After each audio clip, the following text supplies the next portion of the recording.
Hey guys, it's Vlad here. Thanks for tuning in. I'll give a couple of moments for people to jump on. This is my take on the current situation and CV19. I'm going to be calling that from last week. I started doing that already. And this is just some thoughts that I'm sharing. I don't script this.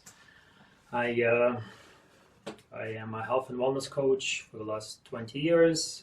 And I've been living in Canada, Toronto specifically, for almost the same time, actually a little bit more.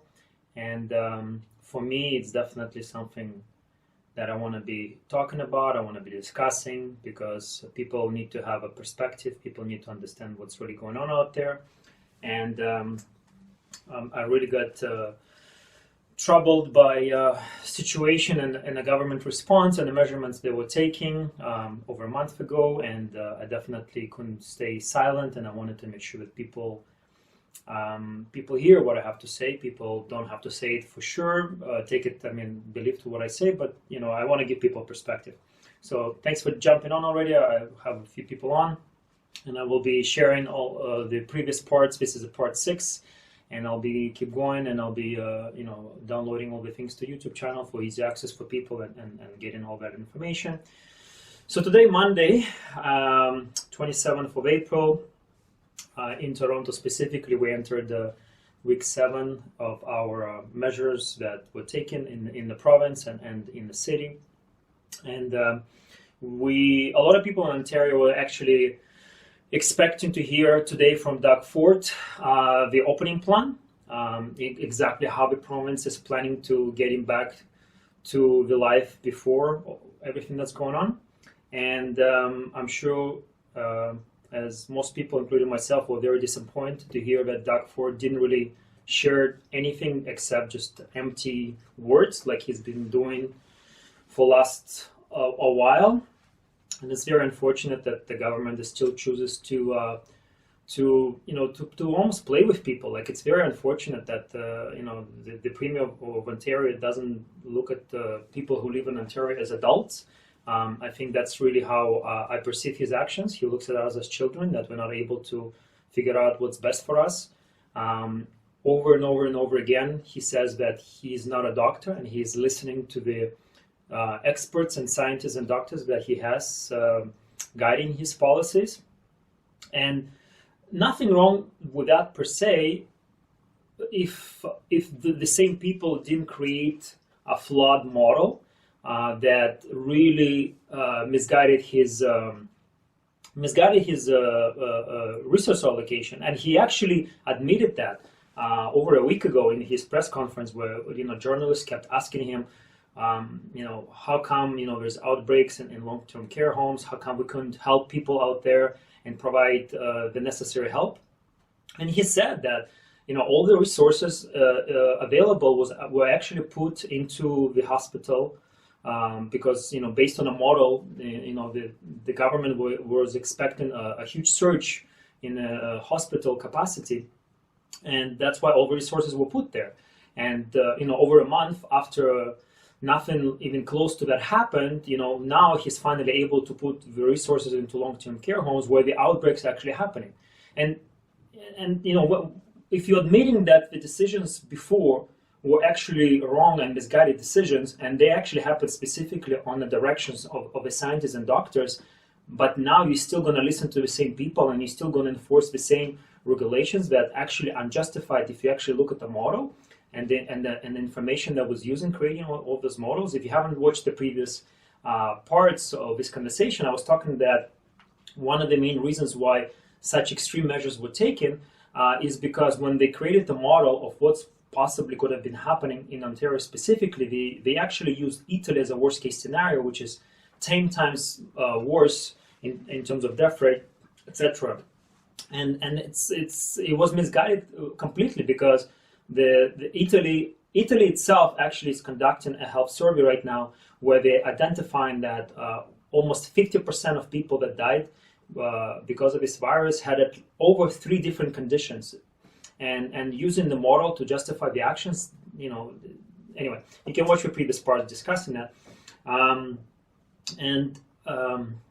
really doing my best to stay composed and focused on the situation. And it's very unfortunate that, you know, the long-term care homes still continue be the majority of contribution to people dying in this province of Ontario specifically.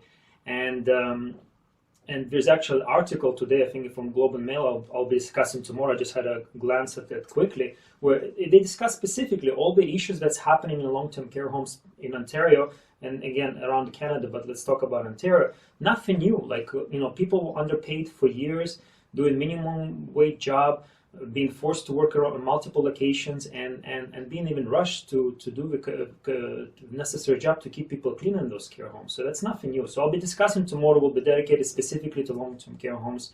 And I actually was able to access auditor's report from 2009.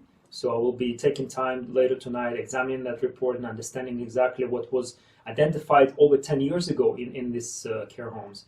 And how little, if nothing, if even maybe worse, measures were taken by the government to defund their programs and making sure and actually making sure that people not taken care of properly. The other thing that I want to definitely discuss, and then I mentioned I think a little bit in my chat group, guys. If you want to be part of a chat group, let me know. I'm sharing some of the things that I don't, you know, share publicly just yet, just because, you know, it's, you know, even the things from what I share, I get a lot of backlash, and I get it, people scared and confused, and I understand. But the thing that I want to discuss is the concept of indoctrination. And I could see the parallels, I could see the examples of indoctrination happening in Canada even before last week. But last week, it became very obvious to me that, especially at the federal level, Dr. Tam with our Prime Minister are definitely set on pushing the agenda of vaccination. You know, Prime Minister was talking 2 weeks ago, like almost every day for a week, that we're not going to have back to normal until we have vaccines, and that's unfortunate thing to think about it. But I just want to read you the definition of indoctrination. It's basically the process of teaching a person or group to accept a set of beliefs uncritically, which means they really don't want people to think about it. Really, the government, especially at the federal level, doesn't want people to question the idea that, you know, there's other options to get better. You know, there's actual options of, you know, of immunity, of increasing the health in the body, and be able to fight off naturally whatever is going on out there. They're really set on pushing the agenda that the only way to get better, the only way to overcome this is through vaccination. And that's the indoctrination already starts happening last week with Dr. Tam. You know, they spent like almost half of the briefing on Saturday, you know, discussing the history of vaccines and how many people they're gonna try to vaccinate going forward. And the thing that, you know, I don't know, guys, if you paid attention, but, you know, every t-shirt that I wear for this, I actually try to have a little bit of a theme. So this is a little bit of the Montreal, Quebec support that I want to have here, because, you know, if it wasn't for a few premiers that we have in Canada for some of the provinces and actually standing in ground and making sure that they actually can take care of the people of their provinces, I'm really afraid that the federal level would have rolled over everyone here a long time ago. I don't know, guys, if you know, but, you know, our Prime Minister of Canada was pushing for the War Level Emergency Act over a month ago, and it's actually only a few premiers that hold him off in terms of, you know, it's not that bad, you know, let us control people in our provinces, because those measures would have been even more strict and more severe. So it's actually only because of a few premiers in Canada we were able to hold off our, I want to say, power grab at the federal level. Like, I don't know, guys, if you realize we have a minority government at the federal level that's acting like a dictatorship at this point. And what I'm getting to is the press conference of the ministers, the federal ministers on Saturday. Someone asked Dr. Tam that, you know, what does she think about Premier Legault of Quebec, you know, really going with the concept of herd immunity and really thinking of opening the schools there and actually helping people that are not in the risk population actually overcome this in a natural way. And I really got troubled where she actually was making a comment that it's a responsible behavior. Like, are you kidding me?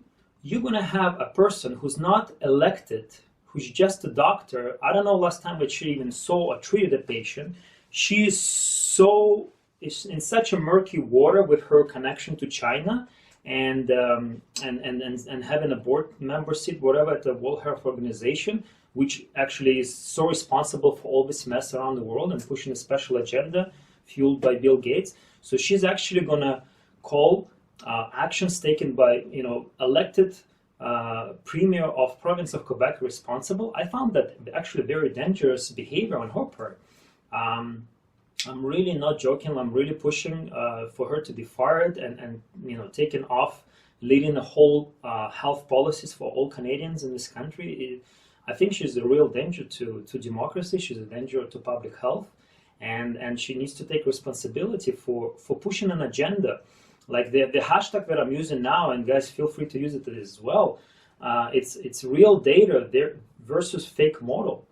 Like if I can definitely understand people don't want to get too anxious or maybe too depressed or too even worrisome that the government is actually trying to do something dangerous or something that negative. But for someone who thinks that the federal government acted in good faith from the beginning of this mess, well, the fact that they still pushing the same agenda, even after all the new data is actually coming out from all over the world, around the world, showing the real data that the death rate is actually less than 1%. It's actually less than 0.5%, the real death rate from this virus. It's a real virus. The risk population is affected. People are definitely dying in all age groups, but primarily it's an elderly risk population with previous conditions that are affected by this. And especially people that actually are in closed environments in the retirement homes, they especially susceptible to this, and it's really those people that are in danger, and I'm trying to keep my thoughts straight.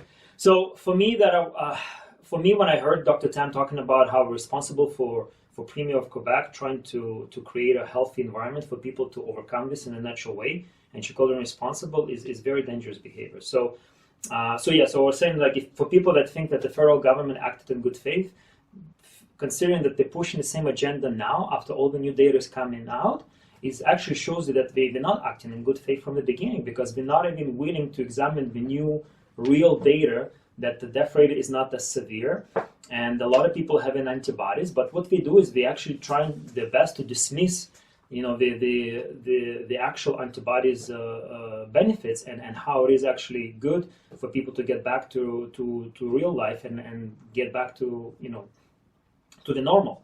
All they're doing is they're pushing this new normal. People should get used to the virtual world and sitting at home. And it's crazy when that's what's going on for everyone out there. So tomorrow I'll be discussing specifically the long-term care homes. I'll be examining the auditor report from 2009. I'll be examining a little bit more the article that came out today. Guys, I definitely suggest for you to check it out, or wait till tomorrow for me to share my thoughts about it. The other thing that I wanted to discuss would be the concept of antisocial behavior and how unfortunate what I see out there. I think one of the services that we all should be doing is, when we're outside, it's so important, especially in this time, to make an eye contact with people. Like, really do your best to make an eye contact with people. People are scared, people are confused. So when I'm outside, I actually do my best to lock eyes with people and smile and say hello. Right? Some people are not even looking at me. Some people maybe smile, maybe not. But I'm doing my best to elevate people out there, and I think it's very important. Even if people chooses to wear a mask, I don't. I think the only place that anyone who should be wearing masks is in a hospital or working with a risk population. Otherwise, especially when you're outside, you should be breathing the fresh air.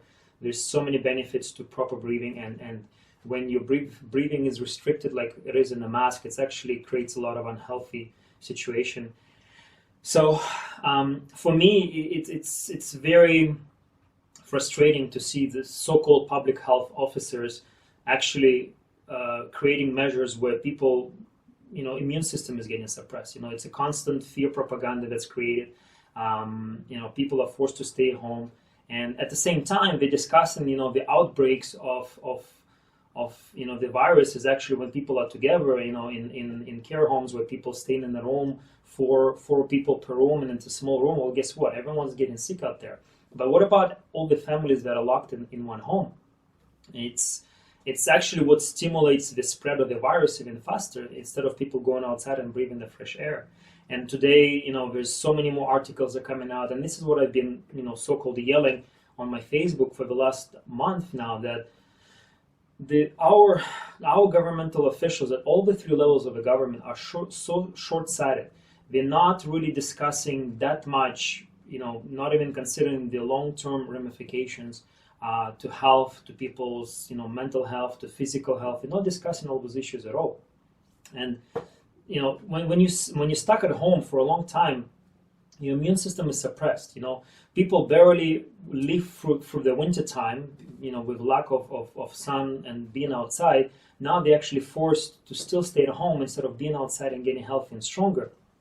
And it's crazy where that's the recommendation from public health officers.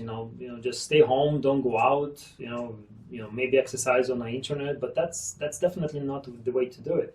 So the virus is real. People unfortunately are dying all around the world, but people are dying because they're not going to the hospital, because they're scared of their mind that something might happen to them. Like there are articles are coming out that the doctors are asking people to go to ER, to emergency if they have any other health conditions. People choosing not to go to the very last minute. Like, you think about it, if you have your appendix almost going to burst and you're going to wait till the very last minute because you're scared actually going to the hospital, well, you're going to die out of that. There's no discussion about how much fear has been created. And still to this day, the only thing they're all discussing at all the government level, all the so-called health officers at all the levels, they're discussing about containment. They lost that fight of containment long time ago. If they were actually very serious about containing this virus, all these measures should have been taken in January when the virus just getting started, right? All the screening should be happening. Like, I think 3 different people commented on my post that they came from 3 different places around the world, and none of them was screened. Out of 4 people, only 1 person was screened. That already shows you that we had over 1 million people coming back to Canada during March break, and if it's only 25% of those people were screened, well, guess what? That's well over 700,000 people coming to country, and then those people already in the community, and now they're forced to be locked down with people at the same household. Well, guess what? That's how the virus spreads. So the short-sightedness of the government trying to contain the spread of the virus was lost long time ago, and actually forcing people to sit together. That's how the virus spreads.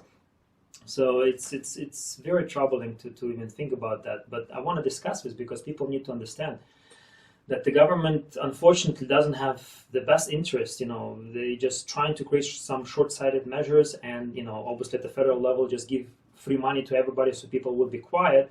And if anyone chooses to even question or speak about it or even go and protest, everybody else is try to suppress them because they think they're creating danger. Well, no, we're actually trying to open people's eyes and show them the other side, that there's all this really crazy negative ramifications are happening. And again, articles are coming out now, what I've been yelling for a month ago, that the businesses are closing down. But it's not just about the businesses. The healthcare officers, like for X-rays and other businesses that actually provide healthcare services, are forced to shut down. Well, guess what? That's going to create negative impact for our healthcare services, right? There's again the whole now article and the data is coming out how much obviously abuse is happening because people are forced to stay together in the house. The mental depression, the suicides. There's a huge article about Alberta, huge rise in suicide going on. Like, that's happening all over Canada, and there's like no discussion of that at all, except like we're going to invest 12 million into the mental health, but that's nothing comparing to the long-term ramification that's going to happen. And then so for me it's something that I want to discuss. I want people to stay if nothing else cures, definitely question. Indoctrination is going on at the federal level that vaccines are the only way for us to get better. I'll be discussing actually probably on Friday. I just want to still do a little bit more research and putting things together. But to me, like I'm very clear how premeditated this whole thing's been, at least at the federal level. I'll discuss that on Friday. Tomorrow I'll be discussing long-term care homes and share my take on that. So it's very sad what's going on out there. Again, the reason why I'm speaking up is because I can see clearly that the measures and recommendations that are happening at the government level and the public health officers level are definitely inappropriate and actually irresponsible, if you want to talk about what's irresponsible. So yeah, that's definitely what I wanted to discuss a little bit today, guys. Tomorrow, stay tuned for the discussion about long-term care home crisis and how, unfortunately, that's nothing new. And if nothing else, maybe after this disaster, it will be finally fixed, where our elderly population is actually properly cared for and protected. And again, I think it's a huge failure of our government at all levels, that the people are definitely put in those positions where they're forced to die, without proper care. Yeah, so stay tuned for tomorrow and Friday. I'll be doing 3 live streams a week for now, and putting final touches on the website and the blog and the YouTube channel, so it's all can be centralized for everybody to access the information. All right, guys, stay tuned. See you tomorrow. Love you all. Stay healthy.